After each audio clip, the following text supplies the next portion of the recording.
Assalamualaikum warahmatullahi wabarakatuh. Let me introduce myself. My name is Nurul Qomariyah with student number 20524009. So, in this video, I would like to discuss an important topic related to Islamic studies. I will explain the methodology of Islamic studies, the history of its development around the world, the role of religion in human life, the characteristics and dimensions of Islamic teachings, and Islam as a cultural phenomenon. To begin with, let us first understand what Islamic studies methodology means. So, guys, methodology is basically a way or process used to study something in a structured and systematic manner. In the context of Islamic studies, methodology refers to the approaches used to understand Islam from different perspectives. Studying Islam is not only about memorizing religious teachings, but also about understanding their meanings, context, and impacts on society. There are several approaches commonly used in Islamic studies. One of them is the theological approach, which focuses on Islam as a religion revealed by Allah through the Quran and the teachings of Prophet Muhammad, peace be upon him. This approach emphasizes faith, worship, and religious values. Another important approach is the historical approach. Through this perspective, Islam is studied as a part of human history,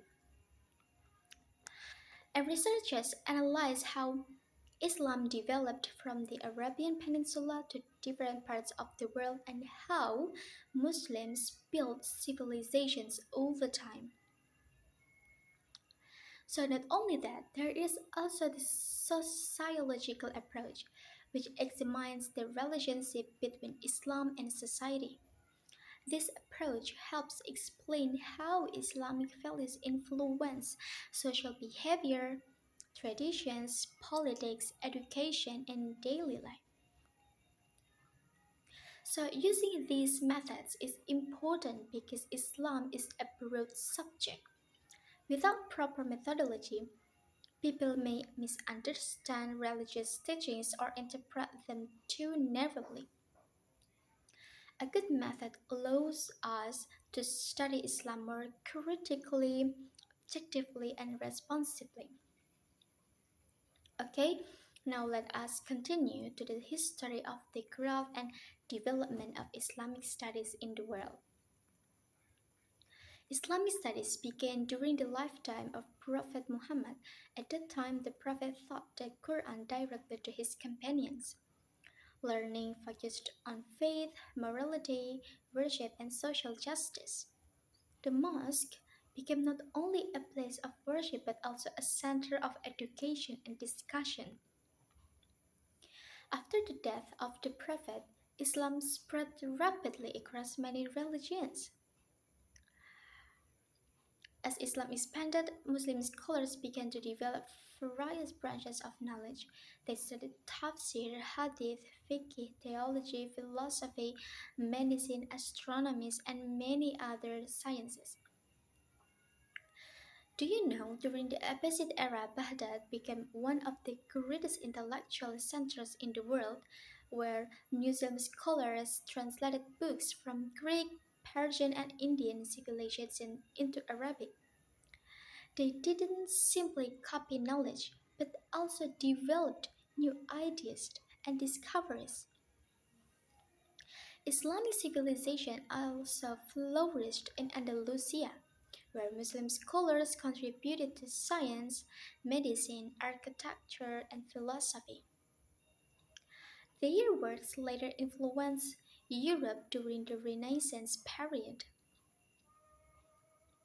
And in modern times, Islamic studies has become an academic discipline taught in universities around the world. That was a really great, and because today Islamic studies include discussions about not only kind of what I have mentioned before, but also like religion, politics, culture, gender, economics, media, and global issues related to Muslim societies. This, is, this development shows that Islamic studies is dynamic and continues to grow according to the needs of society and the progress of knowledge. Okay, the next topic is religion in human life. Religion has always been an important part of human civilization. Since ancient times, humans have searched for meaning, truth, and spiritual guidance. Religion helps answer fundamental questions about life, existence, morality, and death. For many people, religion becomes a source of peace and hope when facing problems, difficulties, or uncertainty, and spiritual support. Through prayer and worship, people often find comfort and strength. So, guys, religion also teaches moral values. Concepts such as honesty, compassion, justice, responsibility, and respect are strongly connected to religious teachings. These values help individuals live harmoniously within society. In Islam, religion is viewed as a complete guidance for life. Islam teaches humans how to worship, how to interact with others, how to treat parents, neighbors, and even how to protect nature and the environment. So, Islam is really rahmatan lil alamin, and religion also creates a sense of community. Muslims around the world may come from different cultures and languages, right? But they are united by shared beliefs and practices.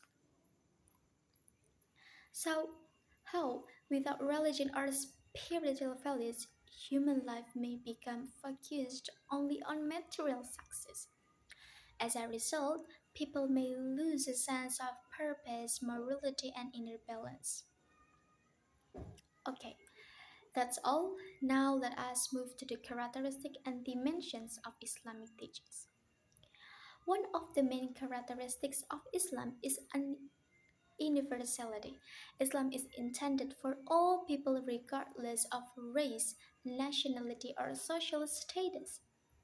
Its teachings are relevant across the different times and places. Another characteristic is balance. Islam teaches balance between worldly life and spiritual life. Muslims are encouraged to work hard and seek success, but they must also remember ethical values and their relationship with God. Islam is also practical and realistic. Its teachings are designed according to the human abilities and conditions. Islam doesn't encourage excessive behavior or extreme attitudes. In terms of dimension, Islam teachings can generally be divided into three main parts. The first is Aqidah or faith. This dimension concerns belief in Allah, angels, holy books, prophets, the day of judgment, and divine destiny. The second is Sharia, which includes rules and guidance for daily life. This covers worship, social interaction, economics, marriage, and other aspects of human behavior. The third is Akhlaq or morality. Akhlaq focuses on character and ethics such as honesty, patience, humility, and kindness. These three dimensions are interconnected. Faith shapes actions, actions influence character, and good character reflects true faith. Finally, let us discuss Islam as a cultural phenomenon. When Islam spread to different regions, it interacted with local traditions and cultures. This interaction created diverse expressions of Islamic culture around the world. For example, Islamic art, architecture, clothing, music, and traditions may look different in Indonesia, Turkey, Egypt, or Pakistan.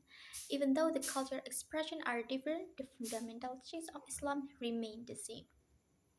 So, Islam doesn't accept every culture tradition without evaluation.